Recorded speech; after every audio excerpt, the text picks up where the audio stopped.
Dati nanggugulo lang ako sa live ko, Kap. Yung lumalabas yung comment sa taas, abangan yung sa dulo ng video na to.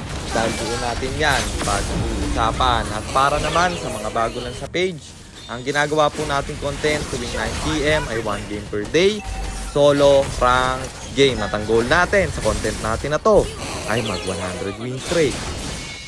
Hi guys, nandito na tayo sa 344th day ng 1 game per day. And ang standing natin bago yung game na to ay 292, 51, 292 wins and 51 losses. Sa game na to, last pick tayo at pinayagang mag-jungle ng kampe.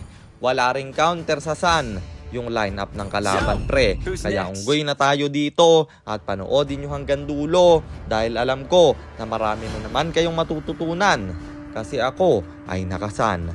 So ayun, nandito na tayo sa pang 344 na araw ng isang game kada araw. Digmaan na!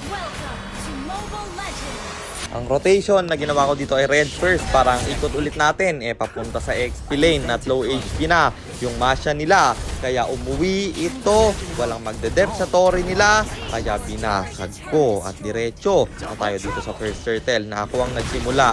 Dahil yung jungle nila ay masyado pang malayo pero napansin niya na aking kinukuha. Kumonte siya pero sa akin pa rin mapupunta. Hahabulin ko sana pero masyado siyang makunat at hindi ko pa alam yung skill ng hero na yan. Hindi ko pa nagagamit yan. Kaya di natin pwedeng basta-basta palagan na second turtle up na. Makikipag-retrihan na naman siya. Siyempre ako makakakuha. Papangalanan bang Kapitan Jar yan kung hindi retrigad, di ba? Tapos dito naman sa gitna, bakbakan ang magaganap dahil Mia nag-ultimate. Pinasok niya yung Cecilion pero Vexana ang aking pinuntirya. Kasi ito, yung walang panaka sa kanila. Bagsak yung Vexana nila pero mukhang matatrap tayo at buti na lang sinalubong ng Rafaela. Naka-out pa nga. Speaking of salubong, Saber aming binigyan at up na yung third turtle dito na sinimulan ko na naman at missing yung retry holder nila. Nandun pala sa damo. Ako pa rin nakakuha ng turtle, bro, at napatay ko pa siya. Dito na naman sa baba, Mia masyadong malalim kaya siya ay aking hahabulin. Napa-ulti pa pero masyado kaming marami kaya wala na siyang kawala. At up na yung Lord dito na aking sinimulan at binurse ko na rin. Nireserve ko yung retry kasi missing na naman yung jungle pero di na siya kumontes. At libre naming nakuha yon. Sabay diretso dito sa top. Babasagin ko yung Tori nila. Mia gustong dumepensa pero di niya kakayanin. Makaka-out ako at basag yung Tori nila. Sabay diretso dito sa gitna. Vexana sana ang ating Pugirya pero masyadong malalim yan. Kaya Tori na lang man. Basag na naman yung tower nila. At dito yung Saber. Pulahan na, lilikuran ko sana at pagpasok ko makaka-out siya kaya nag-back ako ng konti pero nag-tower lock na yung Moskov kaya sinundan ko at tinower ko na rin. Natapos niya yung laban at panalo na naman tayo kaya ang standing na natin ay 293, 51, 293 wins and 51 losses at Legend 4 3 stars na tayo. 5 win streak na rin.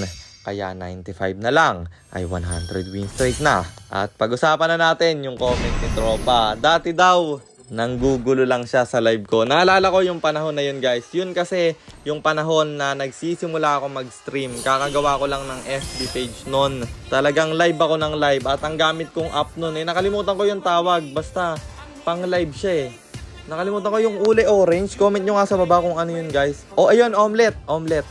Doon ako nagla-live dati tapos pag nagko-comment ng sobrang hahaba tumatakip sa screen ko na hindi ko napipindot yung screen. Kaya bad trip ako pag ganon, lalo kapag clash, maraming nagtitrip sa akin.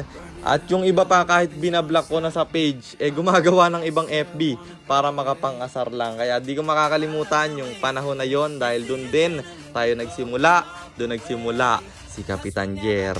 At ayun, 220,000 na tayo ngayon. Dahil sa ating pagsusumikap at sa suportan yung lahat. Kaya maraming salamat, guys.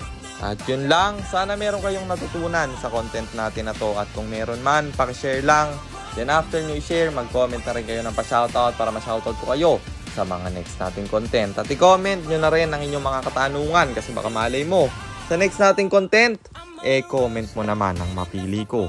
Kung nagustuhan nyo naman yung item at emblem ko sa game na yon, eto yon, cooldown boots, corrosion sight, Demon Hunter Sword, Dominance Ice, Fleeting Time, Malefic Roar, and then Rose Gold Meteor pang buy and sell.